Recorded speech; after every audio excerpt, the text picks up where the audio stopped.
ಗಿರೀಶ್ ಮಟ್ಟಣ್ಣವರು ಈ ಧರ್ಮಸ್ಥಳ ವಿರೋಧಿ ಗ್ಯಾಂಗ್ನ master mind. ಈತ ಹಾಕಿಕೊಟ್ಟ ಪ್ಲ್ಯಾನ್ಗಳನ್ನು ಮಹೇಶ್ ಶೆಟ್ಟಿ ತಿಮರೋಡಿ ಎಕ್ಸಿಕ್ಯೂಟ್ ಮಾಡ್ತಾ ಇದ್ದದ್ದು. ಈತ ಮೊನ್ನೆ 22ನೇ ತಾರೀಕು ಪೊಲೀಸ್ ಸ್ಟೇಷನಿಗೆ ಬಂದಿರ್ತಾನಲ್ಲ, ಬೆಳ್ತಂಗಡಿ ಸ್ಟೇಷನ್ನಲ್ಲಿ ಕಂಪ್ಲೇಂಟ್ ಆಗಿರುತ್ತೆ. ಕರ್ತವ್ಯಕ್ಕೆ ಅಡ್ಡಿ ಪ್ರಕರಣ. ಮಹೇಶ್ ಶೆಟ್ಟಿ ತಿಮರೋಡಿನ ಅರೆಸ್ಟ್ ಮಾಡಿಕೊಂಡು ಬರೋದಕ್ಕೆ ಬ್ರಹ್ಮಾವರ ಪೊಲೀಸರು ಹೋದಾಗ ಕರ್ತವ್ಯಕ್ಕೆ ಅಡ್ಡಿ ಮಾಡಿದ್ದು. ನಾನು ಅರೆಸ್ಟ್ ಮಾಡಿ ಅಂತ ಈತ ಬಂದಿರ್ತಾನೆ. ಅಲ್ಲಿ ಜೊತೆಗಿದ್ದ ಒಬ್ಬನ ತೋರಿಸಿ ನಮ್ಮ ಜೊತೆಗೆ ಹ್ಯೂಮನ್ ರೈಟ್ಸ್ ಕಮಿಷನ್ ಆಫೀಸರ್ಸು ಬಂದಿದ್ದಾರೆ ನೋಡಿ ಅಂತ. ನೋಡಿದವ್ರಿಗೆಲ್ಲ ಅಯ್ಯೋ, ಹ್ಯೂಮನ್ ರೈಟ್ಸ್ನವರು ಧರ್ಮಸ್ಥಳ ವಿರೋಧಿ ಗ್ಯಾಂಗ್ ಜೊತೆಗೆ ಬಂದುಬಿಟ್ರ, ಇವ್ರದೇ ಹ್ಯೂಮನ್ ರೈಟ್ಸ್ ವೈಲೇಷನ್ ಆಗ್ತಿದೆಯಾ, ಎಲ್ಲ ಪ್ರಶ್ನೆಗಳು ಬಂದು. ನೋಡೋದಕ್ಕೆ ಆ ವ್ಯಕ್ತಿನೂ ಹಾಗೆ ಇದ್ದ, ಕೋಟು ಗೀಟ್ ಹಾಕ್ಕೊಂಡು ಹಾಗೆ ಇದ್ದ ಆಯ್ತಾ ನೋಡೋದಕ್ಕೆ. ಅಲ್ಲಿ ಹಿಂದ್ಗಡೆ ಬರ್ತಾ ಇದ್ದ ನೋಡಿ. ಆಮೇಲೆ ಹುಬ್ಬಳ್ಳಿಯಿಂದ ಒಂದು ವಿಡಿಯೋ ಬಂತ್ರಿ. ಪೊಲೀಸರು ರೌಡಿ ಶೀಟರ್ಗಳನ್ನು ಕರೆಸಿ ಪರೇಡ್ ಮಾಡ್ತಿರ್ತಾರಲ್ಲ, ಆ ಪರೇಡ್ನಲ್ಲಿ ಹುಬ್ಳಿ ಧಾರವಾಡ ಪೊಲೀಸ್ ಕಮಿಷನರ್ ಶಶಿಕಾಂತ್ ಕೈ ತಗೊಳ್ಳೋದು ಇವ್ರಿಗೆ, ಈ ಮನುಷ್ಯನಿಗೆ ಶಶಿಕುಮಾರ್ ಈತ ರೌಡಿ ಪರೇಡಿಗೆ ಬಂದಾಗ ಜೇಬ್ನಲ್ಲಿ ಒಂದು ಪೆನ್ ಇಟ್ಕೊಂಡು ಬಂದಿರ್ತಾನೆ, ಏನು ತಪ್ಪಲ್ಲ. ಆ ಪೆನ್ನಿನ ಮೇಲೆ ಅಂಬೇಡ್ಕರ್ ಫೋಟೋ. ಅಂಬೇಡ್ಕರ್ ಅಂಥ ಪುಣ್ಯ ಪುರುಷ ನಿಮ್ಮಂಥವ್ರು ಎದೆ ಮೇಲೆ ಅಲ್ಲಯ್ಯ ಇರೋದು. ಅಂಬೇಡ್ಕರ್ ದಾರಿಲಿ 1% ಆದರೂ ನಡೀರಿ, ಅವಾಗ ನಿಮಗೆ ಯೋಗ್ಯತೆ ಬರುತ್ತೆ ಅಂತ ಕೈ ತಗೊಂಡಿದ್ರು ಶಶಿಕುಮಾರ್. ಗಿರೀಶ್ ಮಟ್ಟಣ್ಣವರು ನೋಡಿ ಹ್ಯೂಮನ್ ರೈಟ್ಸ್ ಕಮಿಷನ್ನಿನ ಆಫೀಸರ್ಸ್ ಬಂದಿದ್ದಾರೆ ಅಂತ ಹೇಳಿದ್ದು ನನಗೇನು ಆಶ್ಚರ್ಯ ಆಗಲಿಲ್ಲ. ಮಗಳೇ ಇಲ್ಲದ ಸುಜಾತನ ಕರ್ಕೊಂಡು ಬಂದು ಆಕೆನ ಸುಜಾತ ಭಟ್ ಮಾಡಿ, ಆಕೆಗೆ ಅನಿಲ್ ಭಟ್ ಅನ್ನುವ ಒಂದು ಫಿಕ್ಟಿಷಿಯಸ್ ಗಂಡನ್ನು ಹುಟ್ಟಿಸಿ, ಆಕೆಗೊಬ್ಬ ಅನನ್ಯ ಭಟ್ ಅನ್ನುವ ಮಗಳನ್ನೇ ಸೃಷ್ಟಿಸಿ, ಆ ಮಗಳು ಧರ್ಮಸ್ಥಳದಲ್ಲಿ ಕೊಲೆ ಆದ್ಲು ಅನ್ನುವ ಕಥೆ ಹೇಳದಂಥ ಈ ಪುಣ್ಯಾತ್ಮನಿಗೆ ಒಬ್ಬ ರೌಡಿ ಶೀಟರ್ನನ್ನು ಹ್ಯೂಮನ್ ರೈಟ್ಸ್ ಕಮಿಷನ್ನಿನ ಆಫೀಸರು ಅಂತ ಹೇಳೋದು ಏನು ದೊಡ್ಡ ವಿಷಯ ಅಲ್ಲ. ಆದರೆ ಸುಜಾತ ಪ್ರಕರಣದಲ್ಲೂ ಇವ್ರು ಅನ್ಕೊಂಡಿದ್ದಂಗೆ 2 ವರ್ಷದಿಂದ ನಡೀತಾ ಇರೋದು. ಅದು ಸಿಕ್ಕಾಕ್ಕೋಬಹುದು, ಕ್ರಾಸ್ ಚೆಕ್ ಮಾಡಬಹುದು ಅಂತ ಅನಿಸಿರಲಿಲ್ಲ. ಜನ ಕೈ ತೊಳ್ಕೊಂಡು ಬೆನ್ನತ್ತಿದಾಗ, ಟೈಮ್ ಖರಾಬಿದ್ದಾಗ ಹಿಂಗೆಲ್ಲ ಆಗಿಬಿಡುತ್ತೆ.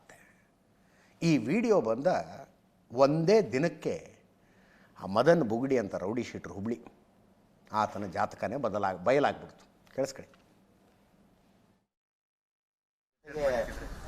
ಮಾನವ ಹಕ್ಕು ಆಯೋಗದ ಅಧಿಕಾರಿಗಳು ಕೂಡ ಇದ್ದಾರೆ. Thank you sir.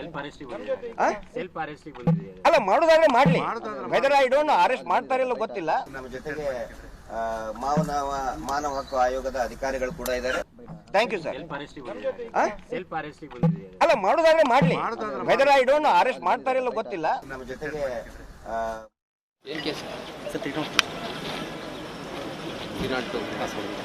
ಅಂಬೇಡ್ಕರ್ ಹಾಕೊಂಡಿದ್ಯಲ್ಲ, ಏನಾದ್ರು 1% ತತ್ವ ಫಾಲೋ ಮಾಡ್ತೀಯ ತಗೊಳ್ಳಿ. ಇಂಥವೆಲ್ಲ ಹಾಕೋಬೇಡಿ, ನಿಮಗೆಲ್ಲ ಅರ್ಹತೆ ಇಲ್ಲ ಅಂಬೇಡ್ಕರ್ ಹಾಕೊಳ್ಳೋಂಥದ್ದು.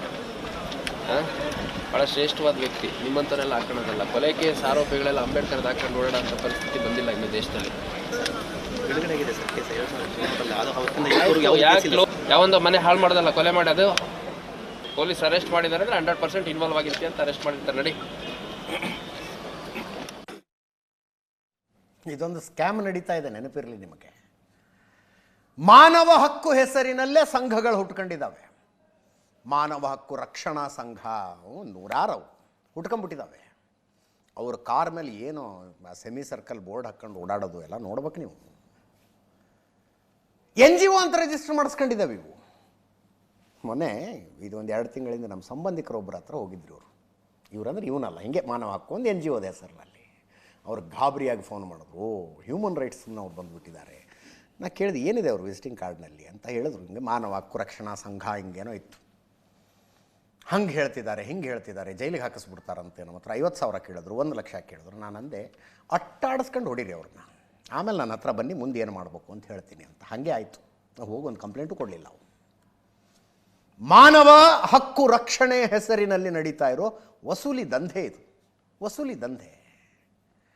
ನೋಡಿ ಈತಂದು ಅದೇ, ಒಂದು NGO ನಡೆಸ್ತೀನಿ ನಾನು ಅಷ್ಟೇ, ನಾನೇನು ಮಾನವ ಹಕ್ಕುಗಳ ಆಯೋಗದ ಆಫೀಸರು ಅಂತ ಹೇಳ್ಕೊಂಡಿರಲಿಲ್ಲ ಗಿರೀಶ್ ಮಟ್ಟಣ್ಣವರ ಹತ್ರ.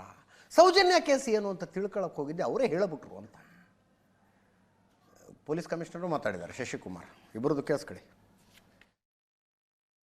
ಇದು ನಮ್ಮ ಅಂತಾರಾಷ್ಟ್ರೀಯ ಮಾನವ ಹಕ್ಕು ಅನ್ನುವಂಥ ಇದು ನಮ್ದು ಒಂದು ಸಂಸ್ಥೆ ಆಗಿರುತ್ತೆ. ಇದು ಒಂದು NGO. ಇದು ಒಂದು ಪ್ರೈವೇಟ್ ಆಗಿರುತ್ತೆ, ಇದು ಯಾವುದೇ ಸರ್ಕಾರ ಅಲ್ಲ, ಸರ್ಕಾರ ರಹಿತ ಒಂದು ಸಂಸ್ಥೆ ಆಗಿರುತ್ತೆ. ಸರ್, ನಾನು ನ್ಯಾಷನಲ್ ಬೋರ್ಡ್ ಡೈರೆಕ್ಟರ್ ಆಗಿದ್ದೇನೆ. ನಮ್ಮ ಚೇರ್ಪರ್ಸನ್ ಬಂದ್ಬಿಟ್ಟು ಜಾನ್ ಶಾನ್ಮನಿ ಅಂತ. ನಾನು ಆಲ್ರೆಡಿ ಮೊದಲೇ ಅವ್ರ ಜೊತೆ ನಾವು ಮಾತಾಡಿರ್ತೀವಲ್ಲ, ಅವರು ನಮ್ಗೆ ಕೇಳ್ತಾರೆ, ಸರ್ ನೀವು ಮಾನವ ಹಕ್ಕು ಅಂದ್ರೆ ಯಾವ ತರ, ಅವ್ರು ಹೇಳಿರ್ತೇವೆ ನಾವು, ಸರ್ ಇದು NGO ನಾನ್ ಗವರ್ಮೆಂಟ್ ಆರ್ಗನೈಸೇಷನ್ ಅಂತ ಆಲ್ರೆಡಿ ಮೊದಲೇ ಹೇಳಿರ್ತೀವಿ. ನಾನು ಪದಾಧಿಕಾರಿ ಅಂತ ಹೇಳ್ತಿದ್ದೆ ಹೊರತು ಅಧಿಕಾರಿ ಅಂತ ಹೇಳ್ತಿರ್ಲಿಲ್ಲ. ಗಿರೀಶ್ ಮಟ್ಟಣ್ಣವ್ರ ಪರವಾಗಿ ನಾವು ಹೋಗಿರ್ಲಿಲ್ಲ. ನಾವು ಹೋಗಿರೋದು ಸೌಜನ್ಯ ಒಳಗೆ ನ್ಯಾಯ ಕೊಡಿಸ್ಬೇಕಂತ ಅವ್ರ ಮನೆಗೆ ನೇರವಾಗಿ ಭೇಟಿ ನೀಡಿ ಅಲ್ಲಿ ನಡೆದಿರ್ತಾ ಇರುವಂತ ಏನೇನು ವಿಷಯಗಳದು ಎಲ್ಲ ತಿಳ್ಕೊಂಡು ನಾವು ಬೆಳ್ತಂಗಡಿ ಪೊಲೀಸ್ ಸ್ಟೇಷನ್ಗೆ ಬರ್ತಾ ಇರುವಾಗ ನಮಗೆ ಗಿರೀಶ್ ಮುಟ್ಟಣ್ಣನವರು ಅಲ್ಲಿ ನಮಗೆ ಸಿಗ್ತಾರೆ. ಈ ವ್ಯಕ್ತಿ ಏನಿದೆ, ಈ ವ್ಯಕ್ತಿ ವಿರುದ್ಧ ಒಟ್ಟು 7 ಪ್ರಕರಣಗಳು ದಾಖಲಾಗಿದೆ. ಕೊಲೆ ಪ್ರಕರಣ ಸೇರಿದಂತೆ, ಅಂದ್ರೆ ಮರ್ಡರ್ ಕೇಸ್ ಸೇರಿದಂತೆ ಒಟ್ಟು 7 ಪ್ರಕರಣ. ಅದರಲ್ಲಿ ರೈಟಿಂಗ್ ಇದೆ, ಬೇರೆ ಬೇರೆ ರೀತಿ ಆರೋಪಗಳಿರುವಂಥ ಕೇಸ್ಗಳಿದೆ. ರೌಡಿ ಶೀಟರ್ ಪೆರೇಡ್ ಬರಬೇಕು ಅಂತಂದು ಕರೆದಂಥ ಸಂದರ್ಭದಲ್ಲಿ ಕಿರಿಕಿರಿ ಮಾಡುವಂಥದ್ದು, ನಾನು ವಿವಿಧ ಸಂಘಟನೆಗಳಲ್ಲಿ ಗುರುತಿಸ್ಕೊಂಡಿದ್ದೀನಿ ಅಂತೆಲ್ಲ ಕಿರಿಕಿರಿ ಮಾಡಿ ನಮ್ಮ ಅಧಿಕಾರಿಗಳಿಗೂ ಕೂಡ ಅನುಚಿತವಾಗಿ ನಡ್ಕೊಳ್ಳುವಂಥ ಕೆಲಸ ಮಾಡಿದ್ದ ಅನ್ನೋಂಥದ್ದು ನನಗೆ ಅಲ್ಲಿ ಪೆರೇಡಲ್ಲೇ ನಮ್ಮ ಅಧಿಕಾರಿಗಳ ಗಮನಕ್ಕೆ ತಂದಾಗ, ರೌಡಿ ಶೀಟರ್ಗಳು ಈ ಥರ ಹ್ಯೂಮನ್ ರೈಟ್ಸ್ ಕಮಿಷನ್ನಿಂದ ಅಂತಂದು ಹೇಳ್ಕೊಂಡು ಹೊರಡುವಂಥದ್ದು ಭಾಳ ಆಘಾತಕಾರಿ ಬೆಳವಣಿಗೆ. ಅದ್ರ ಬಗ್ಗೆ ಪರಿಶೀಲನೆ ಮಾಡ್ತೀವಿ. ಅದು ರೆಕಗ್ನೈಸ್ಡ್ ಇದೆಯಾ, ರಿಜಿಸ್ಟರ್ಡ್ ಇದೆಯಾ, ಅಥವಾ ಸುಮ್ಮನೆ ಅವರೇ ಪ್ರಿಂಟ್ ಹಾಕ್ಸ್ಕೊಂಡು ಇಟ್ಕೊಂಡಿರುವಂಥದ್ದು, ಅದನ್ನೆಲ್ಲ ಪರಿಶೀಲನೆ ಮಾಡಲಾಗುತ್ತೆ. ಪರಿಶೀಲನೆ ಮಾಡಿ ರಿಜಿಸ್ಟರ್ಡ್ ಇರುತ್ತದು, ರೆಕಗ್ನಿಷನ್ನು ಅದು ಯಾವ ಪುಣ್ಯಾತ್ಮ ಕೊಡ್ತಾನ್ರಿ. ಅಂತಾರಾಷ್ಟ್ರೀಯ ಮಾನವ ಹಕ್ಕುಗಳ ಸಂಸ್ಥೆ ಅಂತ ಇವ್ರದ್ದು, ಅಂತಾರಾಷ್ಟ್ರೀಯ ಮಾನವ ಹಕ್ಕುಗಳ ಸಂಸ್ಥೆ. ಅದರ ನ್ಯಾಷನಲ್ ಬೋರ್ಡ್ನಲ್ಲಿ ಪದಾಧಿಕಾರಿ, ಅದನ್ನು ಗಿರೀಶ್ ಮಟ್ಟಣ್ಣವರು ಅಧಿಕಾರಿ ಅಂದ್ಬಿಟ್ನಂತೆ. ಪದಾಧಿಕಾರಿ ಅಧಿಕಾರಿ ವ್ಯತ್ಯಾಸ ಗೊತ್ತಾಗದೇ ಇರುವಷ್ಟು ಮರುಳ. ಈ ಸಂಘ ಸಂಸ್ಥೆಗಳನ್ನು ರಿಜಿಸ್ಟರ್ ಮಾಡೋರು ನೋಡ್ಕೊಂಡು ಮಾಡ್ಬೇಕಪ್ಪ. ಅಂತಾರಾಷ್ಟ್ರೀಯ ಮಾನವ ಹಕ್ಕು ಅನ್ನೋ ಶಬ್ದ ಬಳಸಿ ರಿಜಿಸ್ಟ್ರೇಷನ್ನಿಗೆ ಬಂದಾಗ ಏನರಯ್ಯ ನಿಮಗೆ ಸಂಬಂಧ ಅಂತ ಒಂದು ಮಾತು ಕೇಳಕ್ಕೆ ಬರಲ್ವ? ನಾಳೆ ಇನ್ಯಾರೋ ಕರ್ನಾಟಕ ಪೊಲೀಸ್ ಅಂಥೇಳಿ ರಿಜಿಸ್ಟ್ರೇಷನ್ ಮಾಡಿಸ್ಕೊಡಿ, ಕರ್ನಾಟಕ ಪೊಲೀಸ್ ಹಕ್ಕು ರಕ್ಷಣಾ ಸಂಘ ಅಂತೇನು ಮಾಡ್ಕೋತೀವಿ ಅಂತಂದರೆ ಮಾಡಿಕೊಟ್ಬಿಡ್ತೀರಾ ರಿಜಿಸ್ಟ್ರೇಷನ್ನು? ಮಜಾ ಇದೆ ಇವತ್ತು.